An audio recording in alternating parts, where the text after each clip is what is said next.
बिस्मिल्लाहिर्रहमानिर्रहीम। अल्हम्दुलिल्लाहि रब्बिल आलमीन वस्सलातु वस्सलामु अला सय्यिदिल अंबियाइ वल मुरसलीन व अला आलिहि व अस्हाबिहि व मन तबिअहुम बि इहसानिन इला यौमिद्दीन। अम्मा बाद फ़क़ाल अल्लाहु तआला लइन शकरतुम लअज़ीदन्नकुम वक़ाल रसूलुल्लाहि सल्लल्लाहु अलैहि वसल्लम अल कय्यिसु मन दाना नफ्सहु व अमिला लिमा बअदल मौत वल आजिज़ु मन अत्बअ नफ्सहु हवाहा व तमन्ना अलल्लाह। सदक़ल्लाहुल अज़ीम व सदक़ रसूलुहुन नबियुल करीम। अल्लाहुम्म सल्लि अला मुहम्मदिन व अला आलि मुहम्मद कमा सल्लैता अला इब्राहीम व अला आलि इब्राहीम इन्नका हमीदुम मजीद। अल्लाहुम्म बारिक अला मुहम्मदिन व अला आलि मुहम्मद कमा बारकता अला इब्राहीम व अला आलि इब्राहीम इन्नका हमीदुम मजीद। कोई भी बात शुरू करने से पहले मैं ये चाहूँगा कि मेरे साथ ये पूरा मजमा दुरूद शरीफ पढ़ ले एक दफ़ा। अल्लाहुम्मा सल्लि अला मुहम्मद व अला आलि मुहम्मद कमा सल्लैता अला इब्राहीम व अला आलि इब्राहीम इन्नका हमीदुम मजीद। अल्लाहुम्मा बारिक अला मुहम्मद व अला आलि मुहम्मद कमा बारकता अला इब्राहीम व अला आलि इब्राहीम इन्नका हमीदुम मजीद।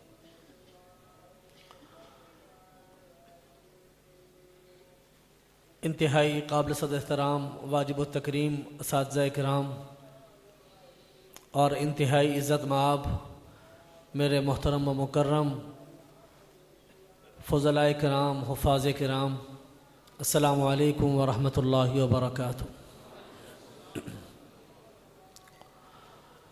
आज मगरिब के बाद से आप कुरान करीम का ज़िंदा जावेद जीता जागता मौजिज़ा देख रहे थे।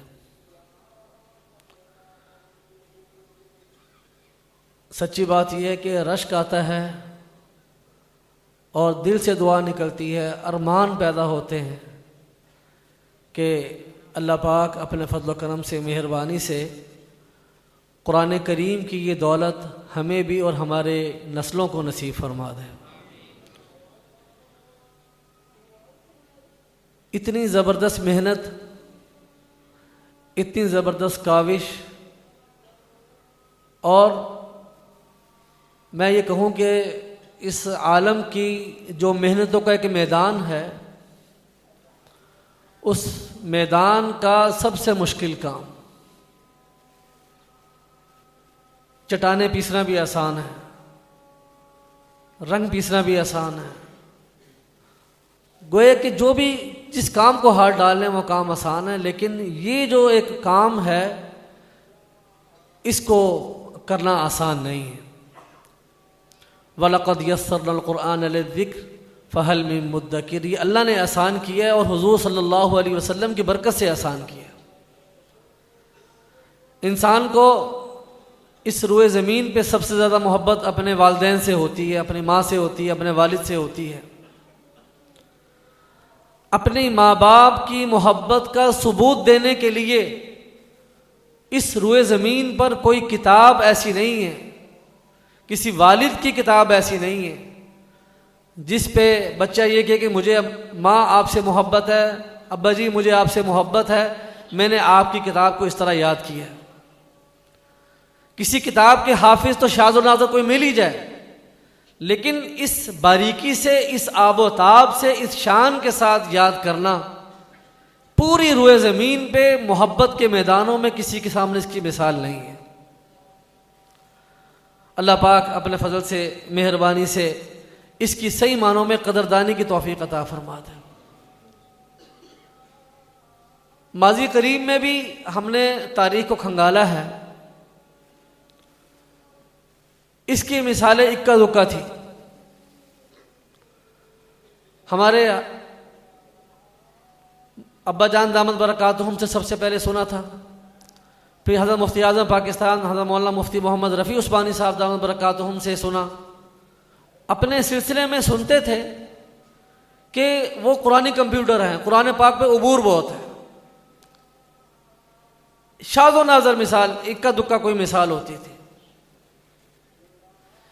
इस तरह की 3 मिसालें गुज़श्ता तकरीब में हमारे भाई आसिम साहब ला चुके हैं और 2 बच्चे तैयार करके अभी आपके सामने हाजिर हुए हैं। और ये बच्चे बहुत डरते डरते दुआ के साथ पेश किए, अभी मुकम्मल तैयार नहीं हुए थे। बताना ये चाहता हूँ कि मौलाना आसिम साहब आज यहाँ पर किस तरह बच्चों को लेके पेश हुए।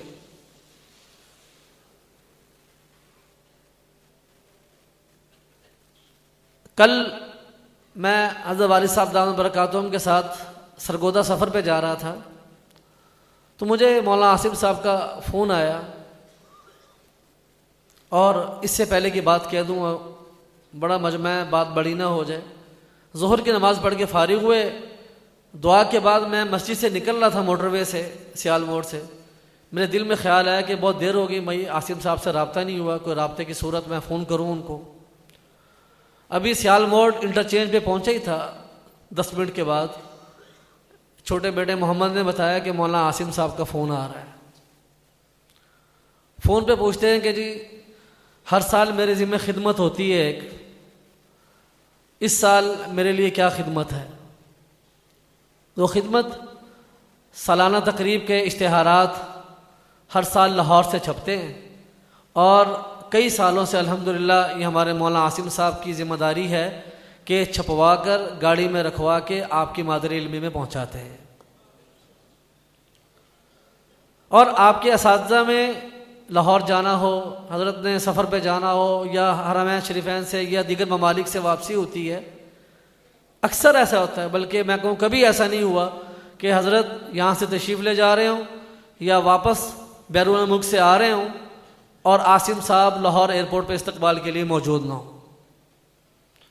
बल्कि जितने भी काफ़िले के हज़रात होते हैं उनका ज़्यादा रात साथ होता है, खाने पीने का सामान, नाश्ते का वक़्त हो, खाने का वक़्त हो, पूरे लवाज़िमात के साथ माशाल्लाह ये इस्तकबाल के लिए, ये अलविदा के लिए मौजूद होते हैं। और कल जब इनका फ़ोन आया कि हर साल मुझे खिदमत का मौका मिलता है, इस साल मेरे ज़िम्मे खिदमत कब लग रही है, तो फिर इनसे कहा गया कि आप फ़लाँ प्रेस पे चले जाएं और वहाँ से इश्तिहारात ले लें और आप आ जाएं। और चूँकि आप हज़रात ने तशरीफ़ लाना था तो आप हज़रात के लिए जल्दी करते हुए मैंने कहा कि असर से पहले पहले आप यहाँ पहुँच जाना, असर के टाइम मेहमान आने शुरू हो जाएंगे, उससे पहले पहले इश्तिहारात अवेज़ा हो जाए। फिर इन्होंने अगला सवाल किया कि आपके जामिया की शाख है, जिस तरह हज़रत अब्बा जान दामद बरकातुहुम असातिज़ा किराम तलबा का जायज़ा लेते हैं, हमारे भी इस साल 6 बच्चे फारिग हो रहे हैं, तो उन बच्चों का जायज़ा भी मैं चाहता हूँ आप ले लें, सुन लें बच्चों का। मैं किस दिन बच्चों को लेके आ जाऊँ? मैंने उनसे कहा कि आप बच्चों को ले आएँ आप। अब कोशिश करूँगा कि असर से पहले या इशा के बाद फारिग होके जायज़ा ले लूँ मैं। तो उन्होंने इश्तिहारात लिए हैं आज और बच्चों को लिए और यहाँ हाजिर हो गए। जुमे की नमाज़ मैंने पढ़ाई है अल्हम्दुलिल्लाह। जुमे की नमाज़ पढ़ के फारिग होके मैं मस्जिद के सहन में बैठा हुआ था तो जायज़ा लेना शुरू किया। तो उस वक़्त मुझे मौलाना आसिम साहब ने कहा कि अल्हम्दुलिल्लाह अल्लाह के फज़ल व करम से हज़रत के फ़रमाने पर, हज़रत की ख्वाहिश पर, कि मेरी चाहत यह है कि जिस तरह हज़रत मौलाना कारी अब्दुल हलीम चिश्ती साहब रहमतुल्लाह अलैह जिनको कुरानी कंप्यूटर कहा जाता था, उस जैसा की मिसाल कायम हो जाए। थोड़ी सी कोशिश की है, मेहनत की, आप चेक कर लें ज़रा। मुझे उन्होंने कहा कि आप जायज़ा लें। जायज़ा लेना शुरू किया, एक मकाम से, दूसरे मकाम से, तीसरे मकाम से। तो फिर मेरे दिल में आया कि मैं अब्बा जान से अर्ज़ करूँगा कि ये हुफ़ाज़ की जमात आज हाजिर हो रही है, इसमें गैर हाफिज़ कोई भी नहीं बैठा हुआ। तो इन कुरान पाक के हामिलीन को, कुरान पाक के हुफ़ाज़ को अपनी मादरे इल्मी का और कुरान पाक का तोहफ़ा और रसूलुल्लाह सल्लल्लाहु अलैहि वसल्लम का ज़िंदा और जावेद मौजिज़ा इनकी खिदमत में पेश कर दें। तो ये आपके आने की बरकत है। और भाई आसिम साहब इधर मुतवज्जे हुए और जुमे के बाद मैंने ये सुना ज़िंदगी में पहली मरतबा, और अल्हम्दुलिल्लाह आज अल्लाह के फज़ल व करम से इन बच्चों ने सुनाया और अल्हम्दुलिल्लाह पहले मरहले पे कामयाब हो गए। देखने में कुरान पाक मैंने भी खोला है, हमें भी अपने शोबा हिफ़्ज़ से फारिग हुए आज तकरीबन 32 साल होने लगे हैं। शोबा हिफ़्ज़ से फारिग हुए 32 साल होने लगे हैं। पढ़ाते हुए अल्हम्दुलिल्लाह 21-22 साल होने लगे अल्लाह के फजल व करम से अल्हम्दुलिल्लाह। जब मैं जायज़ा ले रहा था तो कुरान पाक के मौजिज़े को भी देख रहा था और वक़्त के साथ साथ अपनी कोताही का भी इजहार हो रहा था कि असातिज़ा ने जो हमें जिस तरतीब से रुकू याद करवाए थे, आज तो हमें वो भी रुकू याद नहीं कि इस पारे के रुकू कितने हैं, सूरतों के रुकू कितने हैं। उसमें भी कुछ ना कुछ निस्यान की तरफ हम चलने लगे। तो बच्चे सुना रहे थे और एक तरफ अल्लाह की इस कुदरत की तरफ और रसूलुल्लाह सल्लल्लाहु अलैहि वसल्लम के मौजिज़े की तरफ बढ़ रहा था और उसके साथ साथ अपनी कोताही की तरफ नजर जा रही थी कि हम कितने कोताह होते जा रहे हैं। तो आपसे इस मौजू पर एक बात कहना चाहता हूँ कि मौलाना आसिम साहब को ये जो फल लग रहा है ये अपनी मादरे इल्मी और उस्ताद से बेमिसाल ताल्लुक़ और अल्लाह ने जो उनको तवाज़ो अता फरमाई और सारे कमालात के बाद अपने सब कुछ को मुतवज्जे और मंसूब कर दिया अपने मादरे इल्मी की तरफ। कोई आपने उनसे कुछ बड़ाई का जुमला नहीं सुना।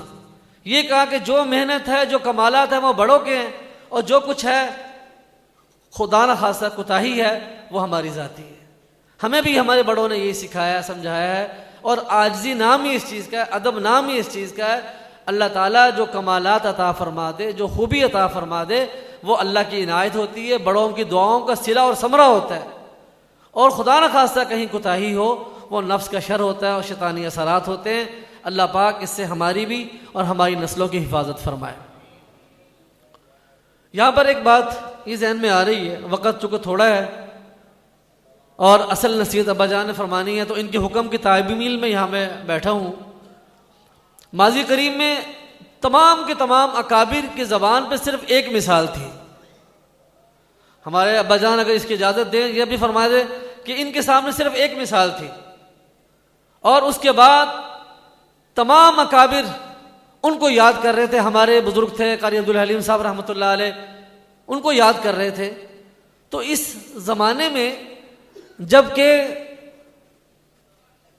इलेक्ट्रॉनिक मीडिया, प्रिंट मीडिया और सोशल मीडिया इस चीज़ ने हमारे दिमागों की सारी मेहनत का बोझ उठा के अपने सर ले लिया। हर चीज़ पहले याद करने का मिजाज था। किसी का नंबर है वो हम नंबर याद करते थे, शायर शायरी याद करते थे और तालिब इल्म किताब याद करते थे। तो हर चीज़ हम याद करते थे।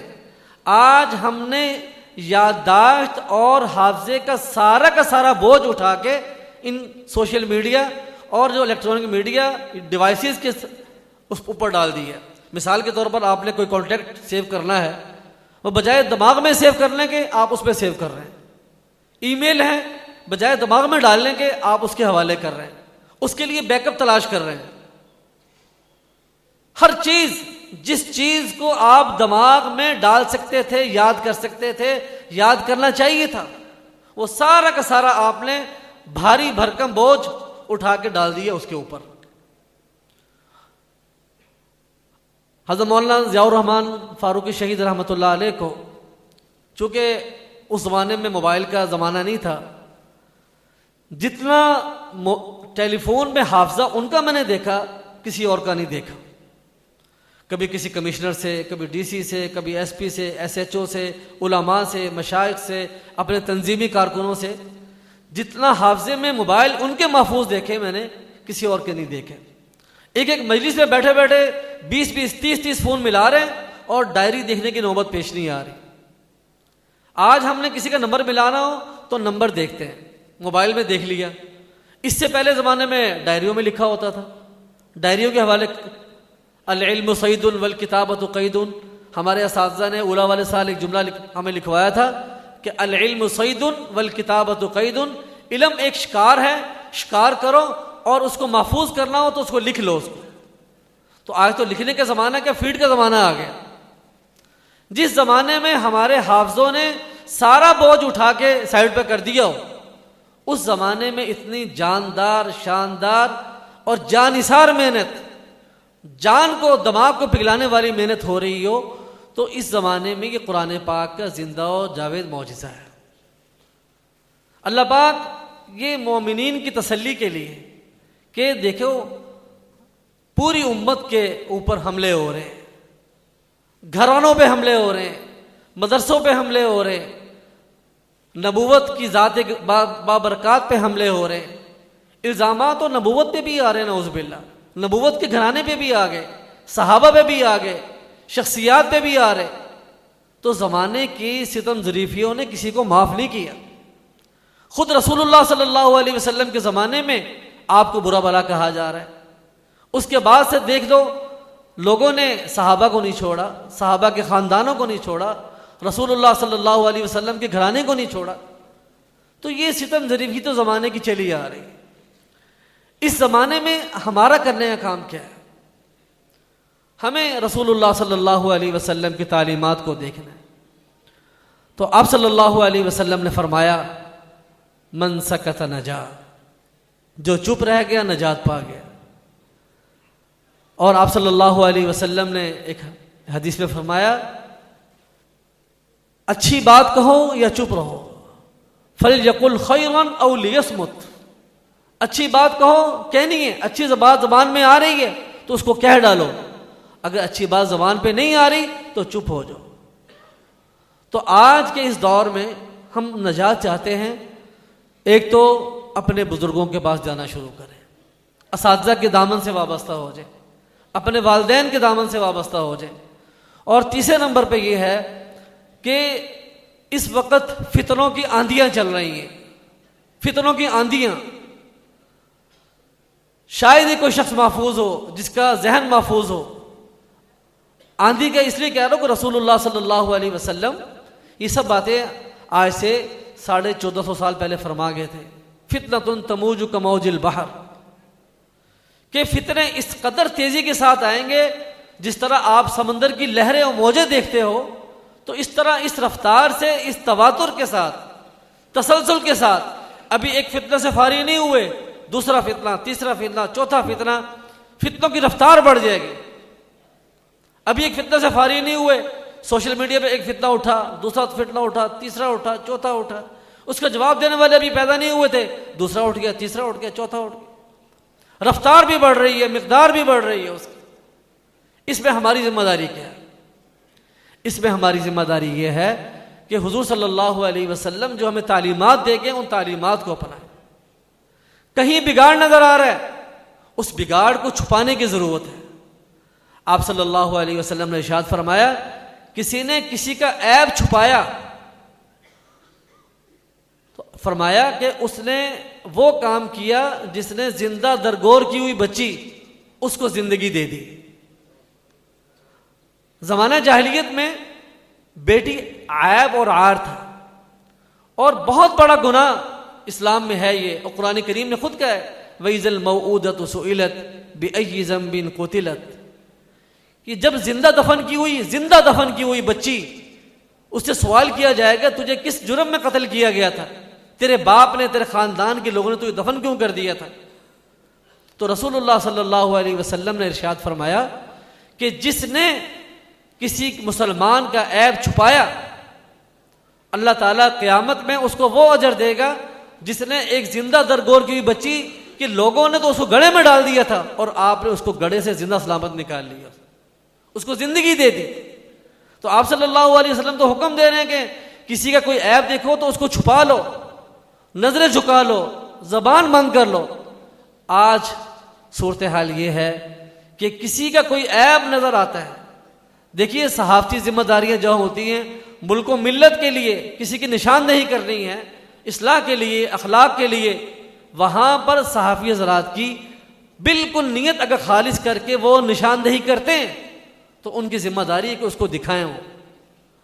लेकिन किसी की माँ, बहन, बेटी, खुद असहाबे रसूल सल्लल्लाहु अलैहि वसल्लम, अज़वाजे मुतहरात, खुद हुजूर सल्लल्लाहु अलैहि वसल्लम की ज़ाते गिरामी, या अकाबिरीन की औलादें, जहां इस तरह का मामला कोई आ जाए वहां पर आपकी जिम्मेदारी ये है, सबसे बड़ी जिम्मेदारी ये है कि उस फितने का मुकाबला करने के लिए अपने बड़ों से रुजू करें। इसका मैंने जवाब कहां और कैसे देना है? सबसे बड़ा जवाब तो यह है कि अल्लाह की तरफ मुतवज्जे हो जाए कि या अल्लाह, ये इतना बड़ा आजमाइश और फितना और इम्तिहान आ रहा है उम्मत के ऊपर, इसका हमने जवाब कैसे देना है? इम्तिहान है, इस पर सुरखरू कैसे होना है? तो इसलिए पहली बात तो यह है कि खैर की बात कह सकते हो तो खैर की बात कहो, खैर की बात नशर कर सकते हो नशर करो। अगर खैर की बात कहने की सलाहियत नहीं है तो आप सल्लल्लाहु अलैहि वसल्लम के इरशाद के बकौल चुप हो जाओ, और चुप रहने में खैर ही खैर है, चुप रहने में नजात ही नजात है। ये कौन कह रहे हैं? रसूलुल्लाह सल्लल्लाहु अलैहि वसल्लम। तो इसलिए ये चूंकि नौजवानों का मजमा है और सोशल मीडिया हमारे हाथ में है और उसका बेदरेक इस्तेमाल चल रहा है, तो इस ज़माने में हमें चाहिए कि अपनी नज़र को भी मोहतात करें, अपनी ज़बान को भी मोहतात करें और अपने कैमरे को भी मोहतात करें, और जो हमारे पास लाइक या शेयर का बटन है उसको भी मोहतात करें। इम्तिहान, आजमाइश, माजूरी कहाँ कहाँ आ सकती है हमें तकदीर का इल्म नहीं है। नबूवत के घराने में आ सकती है, किसी वली के घर में आ सकती है, किसी के यहां माजूर औलाद पैदा हो जाती है, अपने इख्तियार में नहीं है। कहीं भी कुछ भी हो सकता है, लेकिन हमारी अगर वो माजूर है, वो गुनाहगार हुआ है, वो आजमाइश का शिकार हुआ है, हम तो जीते जागते हैं, हम तो ठीक ठाक हैं, हमारी अकल सलामत है, हमारे बुजुर्गों की तालीमात सलामत है। और अगली बात मैं और कहने लगा हूं कि हमारी नस्लें भी आगे आ रही हैं। मुझे क्या पता कि मैं अपनी नस्ल के बारे में गारंटी नहीं दे सकता कि मेरी नस्ल में ये कुछ होने लगा है। मैं अल्लाह पाक के पास से कोई स्टाम्प लिखवा के नहीं आया हुआ कि मेरी औलाद 100% मुत्तकी परहेजगार बन जाएगी, और ना ही दुनिया में किसी को ये दावा है। किसी नबी के पास ये स्टाम्प नहीं है, किसी वली के पास ये स्टाम्प नहीं है, मेरे पास नहीं है, आपके पास नहीं है। तो किसी के अंदर कोई बुराई नजर अगर आती है तो सबसे बड़ा हथियार हमारे पास दुआ है, दुआ की तरफ मुतवज्जो, और उसके बाद इखलास के साथ उसकी तरफ से सदक़ात का एहतमाम, दुआओं का एहतमाम, रोज़ों का एहतमाम, अल्लाह के सामने रोने धोने का एहतमाम। अगर हिदायत रसूलुल्लाह सल्लल्लाहु अलैहि वसल्लम हक ताला के सबसे बरगुज़ीदा बंदे हैं, उनके हाथ में भी हिदायत होती ज़ाती तौर पर, तो उनके चचा दुनिया से बेईमान न जाते। और आप सल्लल्लाहु अलैहि वसल्लम मिन्नतों की इंतहा पे गए, चचा मेरे कान में कलमा पढ़ दो। कुरान करीम ने ये आयत क्यों उतारी? इन्नका ला तहदी मन अहबब्त वलाकिन्नल्लाह यहदी मन यशा। अल्लाह पाक अपने फजल से, मेहरबानी से इस बात को हमेशा के लिए समझने की तौफीक अता फरमाए। तो जैसे करोगे वैसे भरोगे। इसलिए मैं ये खुतबा जो निकाह है ना, खुतबा निकाह जब पढ़ा जाता है उसमें 5 दफ़ा तक़वे का लफ्ज़ आता है, या अय्युहन्नासुत्तक़ू, या अय्युहल्लज़ीना आमनुत्तक़ुल्लाह। निकाह का मौका है, खुशी का मौका है, रिश्ता हो रहा है, तो वहाँ कह रहे अल्लाह से डरो, अल्लाह से डरो, अल्लाह से डरो। सवाल ये पैदा होता है कि खुशी का मौका है, लोग खा पी रहे हैं, तैयार होके आए हैं, उनके लिए ईद का मौका है, और अल्लाह पाक कह रहे हैं डरो। हुजूर सल्लल्लाहु अलैहि वसल्लम निकाह के मौके पर फरमा रहे हैं डरो। डराना इसलिए है कि आज एक बच्चे का और बच्ची का निकाह पढ़ रहे हैं, बच्ची का निकाह हो रहा है और बच्चे का निकाह हो रहा है, तो पूरे खानदान की जिम्मेदारी है इसके जोड़ में किरदार अदा करें, किसी की तरफ से तोड़ नहीं होना चाहिए। देखो खुदा ना खासा किसी ने तोड़ की बात की, जो रिश्ता जहां हो गया तो निकाह पढ़ा जा रहा है। निकाह से पहले हजारों नहीं लाखों ऑप्शन थे कि इसका निकाह यहां हो जाए, निकाह यहां हो जाए, निकाह यहां हो जाए, लेकिन जब अल्लाह ने जोड़ बना दिया और निकाह होने लगा तो ए मुसलमानों जो हाजिर हो, और उस मौके पे खानदान के लोग होते हैं, और इब्तदाई साजिश जो शुरू होती है किसी के बच्ची या बच्चे के खिलाफ रिश्तेदारियों में, वो खानदान की बच्चियों से, बच्चों से, औरतों मर्दों से शुरू होती है। खानदान के लोगों को डराया और मुखातब किया कि आज किसी के लिए कोई तुम गड़ा खोदोगे, कल को तुम्हारी बच्ची की बारी भी आ रही है, कल को तुम्हारे बच्चे की भी बारी आ रही है। जो गड़ा किसी के लिए खोदोगे, खुदा न खासा कल को तुम्हारी बच्ची की बारी भी आ रही, तुम्हारे बच्चे की भी बारी आ रही। तो शरीयत की तालीमात तो हर मौके पे हमारे साथ है। निकाह का मौका है, खुशी का मौका है, कहीं भी मौका आ रहा है, तो हमें चाहिए कि शरीयत के दामन को थाम के रखें, अखलाक नबूवत को थाम के रखें, ज़बान को संभाल के रखें। फिक्र और नज़र पे जो फितने और आंधियां बाद तूफान की चल रही हैं, वहां पर जिम्मेदारी का सबूत दें, अखलाक नबूवत का सबूत दें। तो ये बातें आज जहन में आ गई। असल बात ये होती है कि आज का दिन हमारे लिए एक खुशी का दिन होता है, ईद का दिन होता है, इसलिए कि आप हजरात अपनी जगह पे मसरूफ़ हैं। डॉक्टर हैं, इंजीनियर हैं, प्रोफेसर हैं, ताजिर हैं, सनतकार हैं, मिल ऑनर यहाँ बैठे हैं। पूरे फैसलाबाद से एक मुंतखब मजमुआ हमारे सामने है। सारी की सारी हैसियतें एक बाप के सामने जब हज़ारों बच्चे बैठे हों और मुख्तलिफ शोबाजात से बैठे हों, तो आज एक वालिद की आंखों में, दिल में कितनी खुशी होगी। अगर दुनिया में दिल की खुशी तोलने का कोई पैमाना होता तो पैमाना तोल के बताता कि हमारे हजरत और असातिज़ा किराम कितने खुश हैं आपको देख के।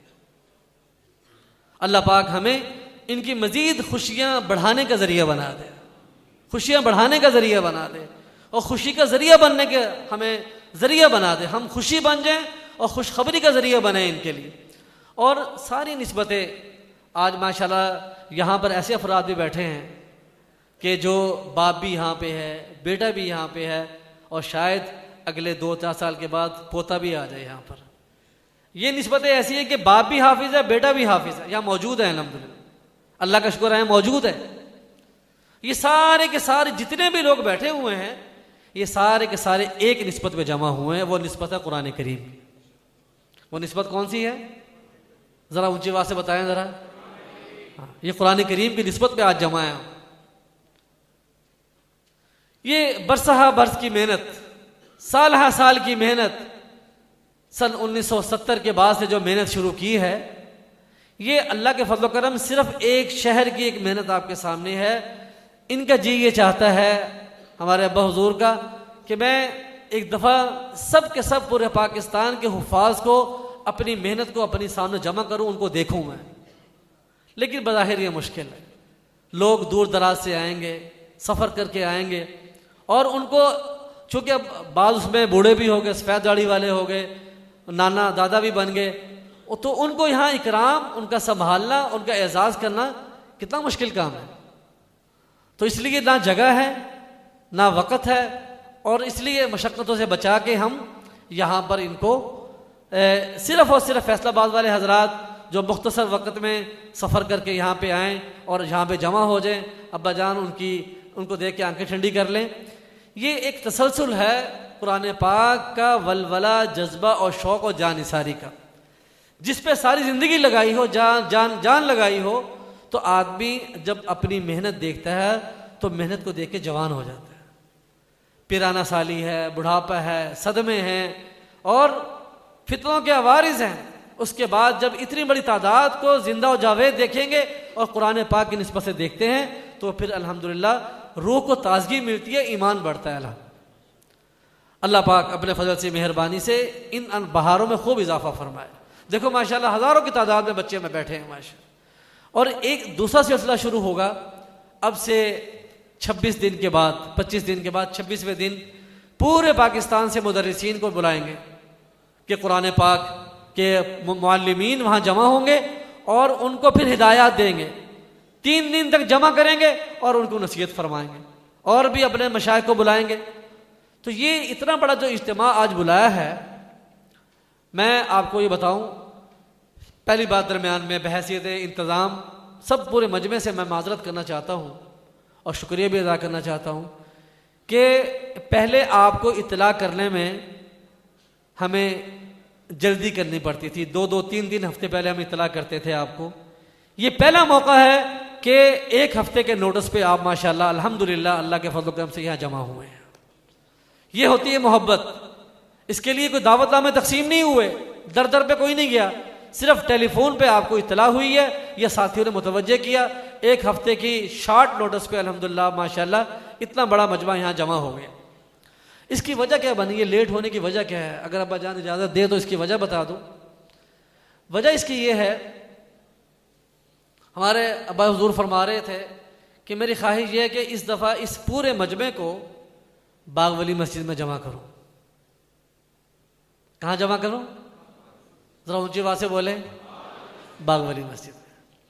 अब बागवली मस्जिद में जमा करना इसलिए कि जिस आदमी की इब्तदा वहाँ से हो, पूरी जवानी वहाँ पे लगी हो, ज़माना पे पूरा वहाँ मेहनत की हो बाग वाली मस्जिद पे, उसको मुहर्रम के महीने में तामीर नो के लिए, तोसी के लिए, चूँकि मस्जिद बहुत बोसीदा हो गई थी और जो करीब करीब पढ़ के फारिग हुए वो उन्होंने देखा होगा कि बारिश के ज़माने में ऊपर की छतें, नीचे की छतें टपकनी शुरू हो गई थी, और जो ही बारिश होनी और बारिश के मौसम में पूरी मस्जिद भर जाया करती थी। तलबा और असातिज़ा पूरी तरह पर अपने लंगोटे कस के फिर पानी निकाला करते थे। मस्जिद से पानी निकालना, और मस्जिद में नापाक पानी दाखिल हो जाया करता था और नमाज पढ़ने भी मुश्किल हो जाती थी। तो उसको तामीर नो की और तोसी की ज़रूरत थी। तो अल्हम्दुलिल्लाह अल्लाह के फज़ल व करम से अल्लाह ताला ने हमारे बड़ों के दिल में डाला, और 28वीं रात को हमारे हज़रत ने उसकी तामीर का ऐलान फरमा दिया। और फ़िक्र तो 2-3 साल से हो रही थी, नक्शा जात की पूरी तैयारी, उस पर फ़िक्र और दुआ और तड़प थी इस चीज़ की। मुल्की हालात आपके सामने हैं, तिजारती हालात आपके सामने हैं, कारोबारी हालात आपके सामने हैं। तो इसके साथ साथ आपके इस जामिया का माहाना ख़र्चा, जैसे आपने सुना 50 लाख से तजावुज़ कर चुका है माहाना। बिजली और गैस के बिल जो आ रहे हैं, वो जो साहिब खाना लोग हैं, जो कमा रहे हैं और ख़र्च कर रहे हैं, उनको पता है कि तब्दीली कैसी आई है और कितना बड़ा खर्चा, कितना बड़ा इजाफा हो गया इसके अंदर। महंगाई का एक रेला और तूफ़ान आया। इसी तरह तामीर के मामलात हैं, अखराजात के मामलात हैं। इस महंगाई का एहसास सिर्फ़ और सिर्फ उनको होगा जो ख़ुद मेहनत मजदूरी से कमाते हैं और ख़ुद खर्च करते हैं। हमारी छोटे बच्चों को, जो हमारे छोटे बच्चे हैं, उनको भी एहसास नहीं है कि महंगाई क्या चीज़ होती है और इतना जो अखराजात बढ़े वो क्या चीज़ होते हैं। बच्चों को नहीं पता अभी, ये तो उनको पता जो कमा रहे हैं, जो पहले कमाते आए। अल्लाह पाक अपने फजल करम से, मेहरबानी से हमारे मुल्क के हालात पे भी रहम फरमाए। तो बाग वाली मस्जिद की तामीर शुरू हुई मुहर्रम में, और अल्लाह के फजल करम से अल्हम्दुलिल्लाह अल्हम्दुलिल्लाह अल्हम्दुलिल्लाह अल्हम्दुलिल्लाह बड़ों की तवज्जुहात और आपकी दुआओं तवज्जुहात से अल्हम्दुलिल्लाह तय खाने की पहली छत अल्हम्दुलिल्लाह एक हिस्से की डल चुकी है। अल्हम्दुलिल्लाह 2 हिस्सों में तामीर होनी है। पहले हिस्से की तामीर में तय खाने की छत अल्हम्दुलिल्लाह डल चुकी है। तो इस पूरे मजमे को वहाँ इकट्ठा करना था, और अब्बा जान की आखिर तक राय ये थी कि तलबा को यहाँ पर, जो अपने बच्चे हैं, इनको यहाँ जमा करें। बाग वाली मस्जिद के साथ उनसियत, मोहब्बत, ताल्लुक़, तामीर को अपनी करीबी नज़र से ये देख लें और वहाँ जमा हो के उसके लिए दुआए खैर करें। लेकिन तामीरी हालात ऐसे थे कि वहाँ पर इतने बड़े इज्तिमा का करना, वहाँ पर खाना और वहाँ पर इज्तिमा, इस तरह बैठना हमारे लिए बज़ाहिर मुश्किल था। इसलिए सोच विचार करने के बाद आखिर में पिछली जुमेरात को जाके ये फ़ाइनल हुआ कि 31 जनवरी को यहाँ पर इज्तिमा रखा जाए। तो इस वजह से यहाँ पर इज्तिमा रखा गया। तो आप हजरात का मैंने शुक्रिया भी अदा करना है कि शॉर्ट नोटिस पे माशाल्लाह मुख्तसर दौरानी की इतलात पर इतनी बड़ी तादाद में माशाल्लाह अल्हम्दुलिल्लाह यहाँ जमा हो गए। और माजरत इसलिए कि ताख़ीर हो गई इतला करने में। और हम जमा क्यों हुए यहाँ पर? सबसे बड़ा मकसद तो कि बड़ों की इज्तिमाई मुलाकात। आज हमारे लिए, असातिज़ा के लिए, मुंतज़िमीन के लिए ईद का समा होता है कि फैसलाबाद की इतनी बड़ी तादाद हमारे पास अल्हम्दुलिल्लाह हाजिर है। और दूसरा बुलाने का सबसे बड़ा मकसद ये है कि रमज़ान मुबारक आने में अब 2 माह 20 दिन 22-23 दिन रह गए, तकरीबन 2 माह 22-23 दिन रह गए। आज गालिबन 5 जमात-उस-सानी। तो ये आपको बुलाकर ये एक अलार्म जगाने के लिए, बेदार करने के लिए, मुतवज्जे करने के लिए कि अब रमज़ान में थोड़ा सा वक़्त बाकी रह गया है। रसूलुल्लाह सल्लल्लाहु अलैहि वसल्लम आमाल के लिए उम्मत को 2 महीने पहले जमा मुतवज्जे करते थे, अल्लाहुम्मा बारिक लना फी रजब व शाबान व बल्लिगना रमज़ान। तो आप सल्लल्लाहु अलैहि वसल्लम की तालीमात के दायरे में ये अपने हुफ़ाज़ बच्चों को जगाने के लिए, बेदार करने के लिए कि कोई एक तालिब इल्म भी, कोई एक हाफिज़ भी ऐसा ना हो जो कुरान पाक सुनाने से महरूम रह जाए। किसी के ऊपर इम्तिहानात की जिम्मेदारी है, किसी के ऊपर कमाने की जिम्मेदारी है, जो भी जिम्मेदारी हो, लेकिन कुरान पाक सबसे पहले। तरजीहात में, जैसे कहते हैं प्रायोरिटी में सबसे पहले कुरान पाक, तरजीहात में सबसे पहले कुरान पाक। इम्तिहान भी आ रहा है, पेपर भी आ रहे हैं, कारोबार भी है, फैक्ट्री चलानी है, दुकान चलानी है, कुछ भी आपका है, लेकिन रमज़ान मुबारक का महीना कुरान पाक के लिए। तो ये आज जमा करना जो है हमारा, ये कुरान पाक के लिए। और सबसे बड़ी बात यह कि अहले फैसलाबाद को मेज़बान बनाना है, अहले फैसलाबाद को मेज़बान बनाना है कि 28 फरवरी को सालाना तकरीब हो रही है अल्लाह के फजल करम से, जिसमें अल्हम्दुलिल्लाह अल्हम्दुलिल्लाह अल्हम्दुलिल्लाह अल्लाह के फजल करम से इस साल मुख्तलिफ शोबाजात से 1110 तलबा व तालिबात मुकम्मल तालीम हासिल करके फ़ारिग हो रहे हैं। इस पर सब अल्हम्दुलिल्लाह कह लें। अभी तो मौलाना आसिम साहब का शिकवा ये था कि हमारी शाख से 6 तलबा को शामिल नहीं किया। उनका शिकवा मुझे आज जोर के बाद शिकवा किया उन्होंने कि इस तादाद को आपने आगे बढ़ाते हुए अपनी शाख के शामिल नहीं किए, शाख आपने 6 का इजाफा नहीं किया। ये शिकवा मुझे इनका अभी तक याद है। तो बहरहाल अल्लाह पाक अपने फजल से, मेहरबानी से जो कुछ कहा सुना गया मुझे और आपको उस पर अमल करने की तौफीक अता फरमाए और अपनी ज़िंदगी को अखलाक